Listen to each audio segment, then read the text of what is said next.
Hi everyone, and welcome to Mind Your Money, the Psychology of Saving. My name is Catherine. I'm a financial education specialist with the Credit Counseling Society, and I'm really glad I get to spend this time with you today. Now, before we jump in, I'd like to provide a quick snapshot of who we are. The Credit Counseling Society is a nonprofit serving Canadians, and our motto is we help, we educate, and we give hope. And we help by providing free and confidential credit counseling appointments, and they're designed to help you get clarity and support. We also run workshops, webinars, and offer free tools on our website, www.nomoredebts.org. Many people tell us that they feel lighter and more hopeful even after one conversation, and that's exactly why we're here. Now, before we get into saving, let's ground ourselves in what people commonly struggle with.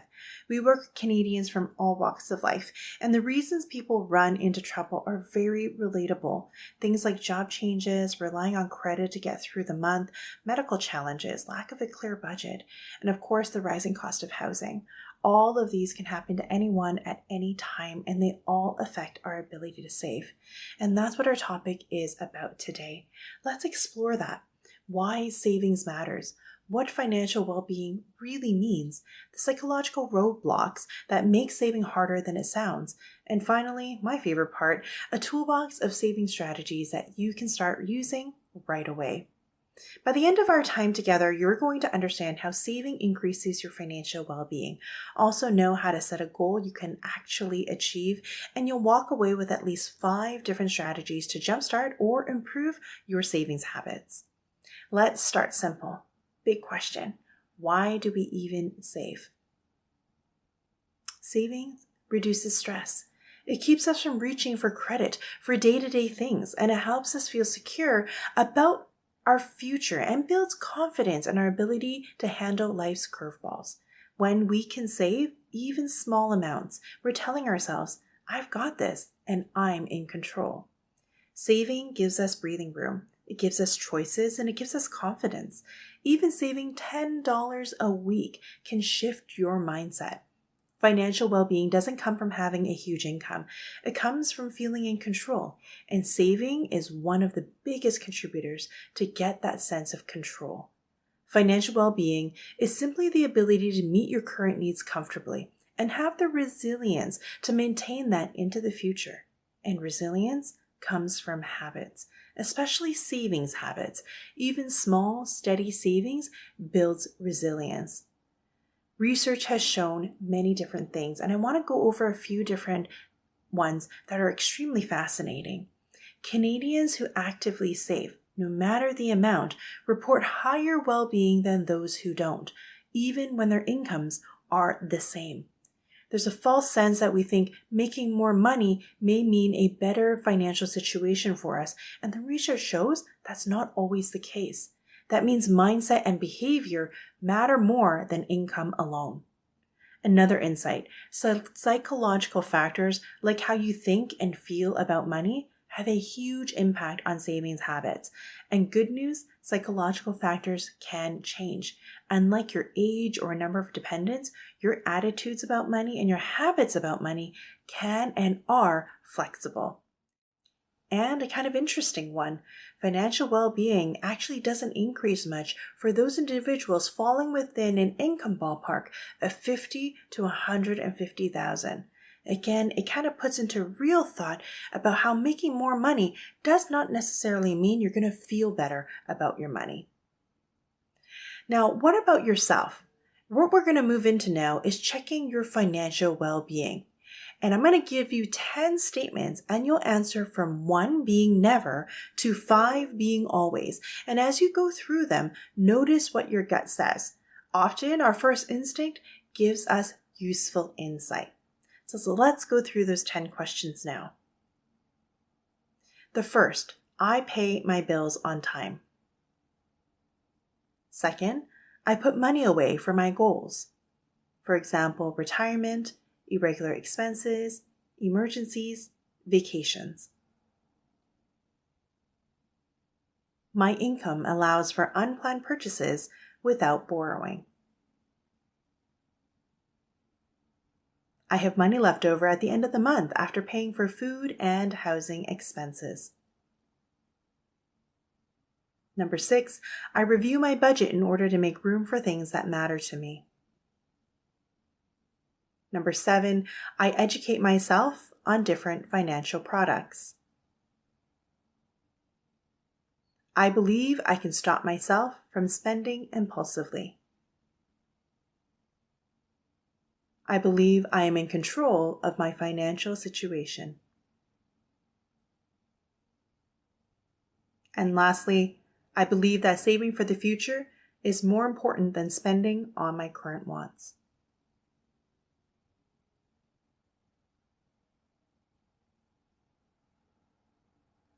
So once you're done reviewing these 10 questions and 10 statements for yourself, take some time to add up the numbers. You can feel free to pause the video at any time so you can take some time to reflect on these questions that were asked. Once you're ready to move on, then we'll move to the next page, looking at assessing what these numbers mean. Where do you stand? When you total up your numbers, you get a snapshot of where you are. But here's the key point. No matter where you land on that scale, financial well-being is something that you can build. It's not fixed. And honestly, most people fall somewhere in the middle, where things are okay, but could feel a lot better. And that's normal. You may also go through times of life where you're going to go through ups and downs, where some phases of life you may feel on the lower end of the scale, and other phases of life you may feel higher. And allow those fluctuations to happen, but keep your mind on the things that matter the most to you. Now, how do we increase our financial well-being? And there are 4 main levers you could really pull to increase financial well-being. Number 1 is saving actively. Second is to meet your current commitments. Third is avoid borrowing for daily expenses. And very lastly is developing positive beliefs about your money. And we're going to go over how to do these things within this session. These are habits that we can build over time. And like any habit, they have to start with awareness. Now let's talk about why savings is so hard. Because if saving was simply a matter of let's just do it, everyone would do it. Why would this webinar exist? It really would be pointless. But our brains actually weren't wired that way. And how our brain is wired gets in the way of us actually trying to save. First, there's our subconscious mind. Financial psychologist Ted Klontz talks about how our brains evolved during times when resources were shared within a community for survival. Back then, things like hoarding or even saving could actually get you kicked out of a community, which was dangerous because you couldn't survive.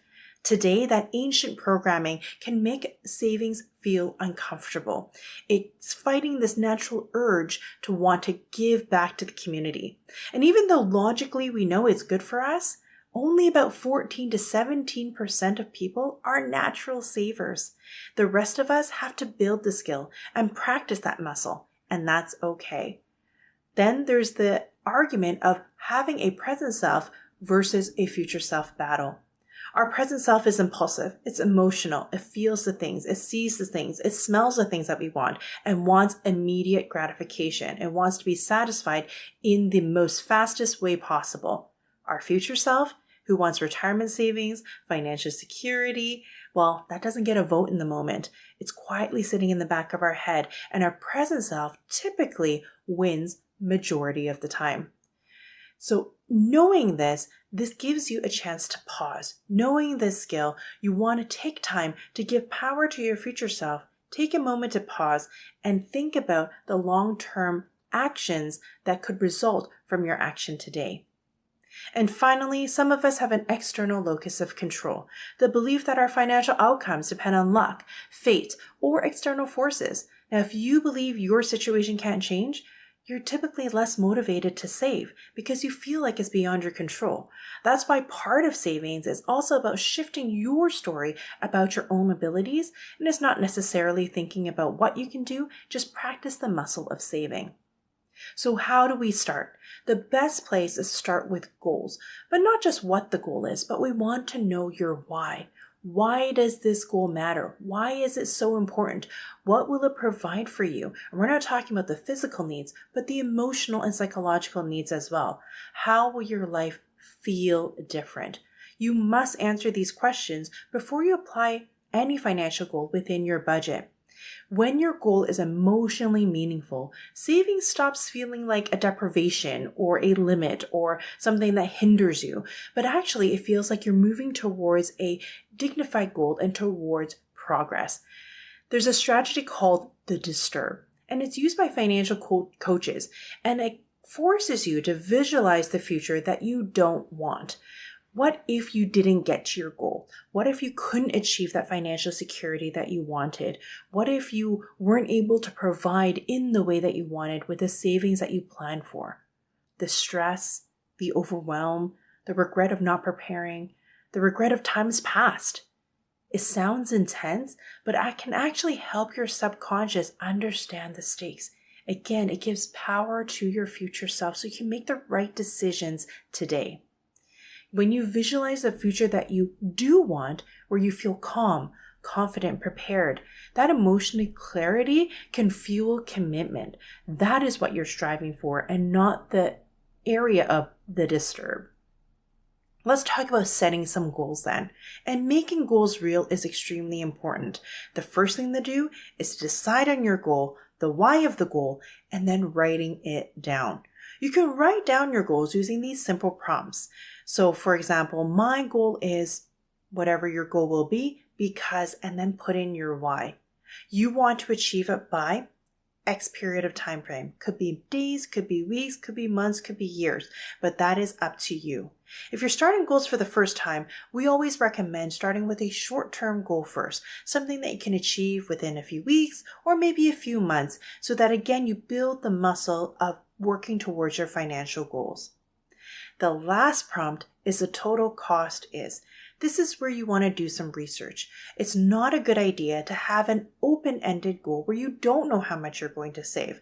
It's great to have an idea you want to save up from a home and a down payment, but if you never know how much the end goal will be, you may be saving forever and not really have a finish line for your goal. Very lastly is I will save X dollars per pay. Once you know how much your goal is, as well as the time frame you need to achieve that goal, you can break down the numbers into bite-sized pieces, and it will allow you to understand how much you need to save per pay to achieve that goal.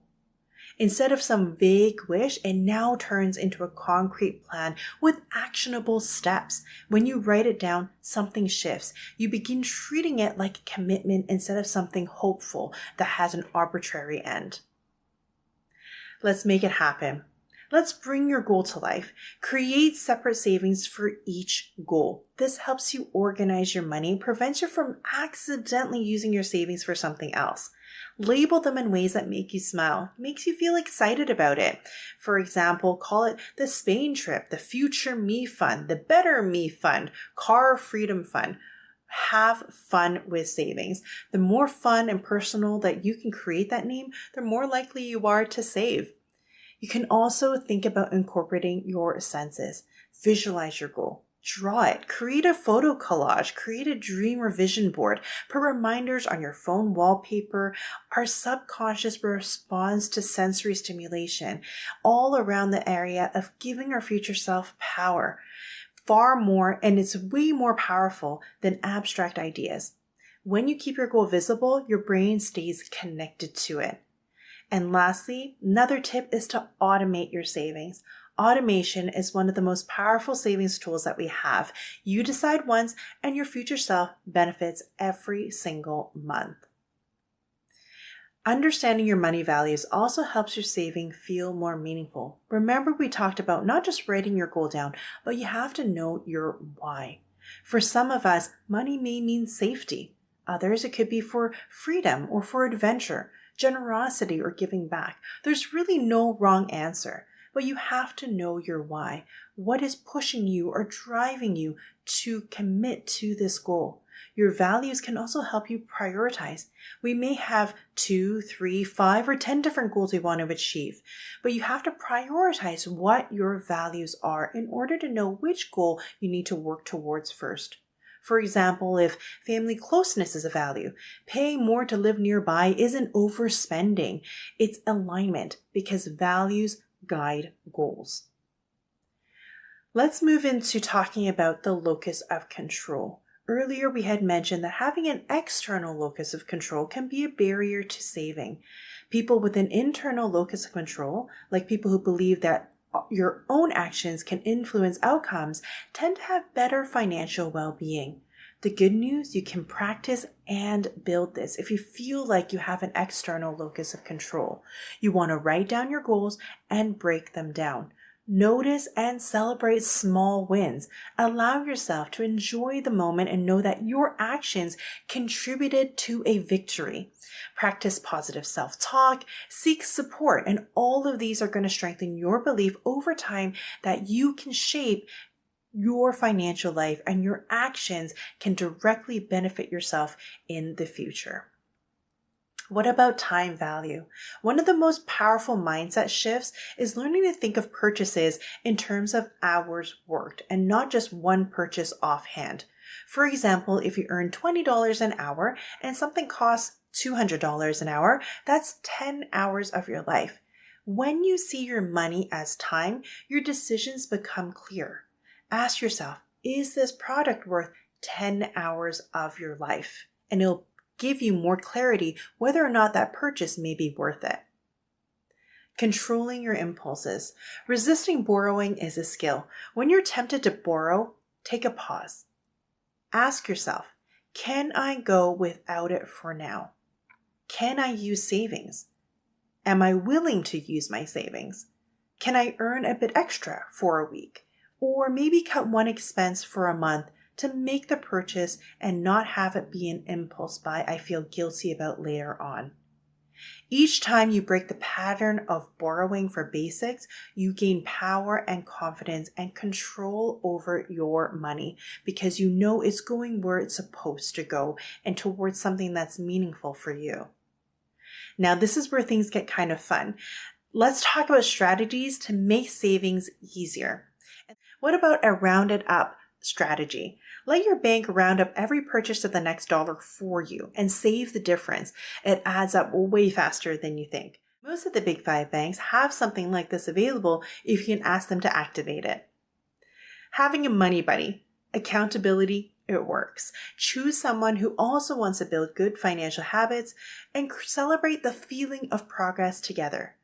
Research has shown that the feeling of achieving something is way more powerful than the physical thing itself. So share that victory with a friend. Risk your values. Think about giving a friend $20 or maybe even $100 if you feel confident. If you achieve your savings goal, you get it back. If you don't, they'll donate that money to a cause that you don't like or have values that you don't support. This is extremely motivating. Pulling on your heartstrings. Put a photo of someone important to you on your savings jar or maybe through your debit card and make accessing that money or that card something you have to consciously break through, whether that's breaking the jar, ripping the piece of paper off, tearing through the sticker. It creates just enough emotional pause to help rethink impulse spending. And lastly, make sure to save the extras. Often we say things like, I saved on this item, I saved on my groceries, I saved on my personal care products. But how much did we actually save? Did we actually put the savings into a savings account? Or do we just leave it in our checking account for the next time we do an impulse buy? Probably the second option, hey? So raises, refunds, discounts, skip purchases, any time that we actually have an increase to our savings, move that money to savings immediately. Then this is where you're going to see that you get an immediate gratification for the choices that you make. Little bits become big amounts over time. Let's talk about fun challenge-based savings. Now we've got a lot of different creating savings challenge ideas. So let's talk about these now. So the first one is an empty 2-liter pop bottle. If you didn't know this already, but if you fill an empty 2-liter pop bottle with dimes from the bottom all the way to the top, by default, you'll roughly get about $700 worth of dimes within that pop bottle. Pretty neat. The second idea is a 52-week money challenge. And how this one works is that you would save a little bit every single week for 52 weeks. Some people like to start it at the beginning of the year or the end of the year. Doesn't really matter. You can start it next week if you wanted to, but it matches the 52 weeks of the year. You put $1 for the first week, $2 for the second week, $3 for the third week. You continue on this trend until you hit 52 weeks and you have a little over $1,300 in a savings account for whatever your personal goal will be. Nickel a day challenge. This chart will show that little bit each day increases slowly but grows to over $3,000. So again, putting a little bit aside, increasing it by a 5-cent increment each day can add up to quite a bit.